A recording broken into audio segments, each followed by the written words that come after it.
मेधाम् मह्यमङ्गीरसो मेधाम् सप्तर्षयो ददुः मेधामिन्द्रश्चाग्निश्च मेधाम् दाता ददातु ते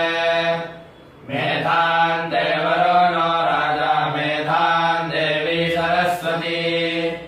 मेधाम् ते अश्विनो देवा वधत्ताम् पुष्कारस्रजा या मेधाप्सरसो गन्धर्वे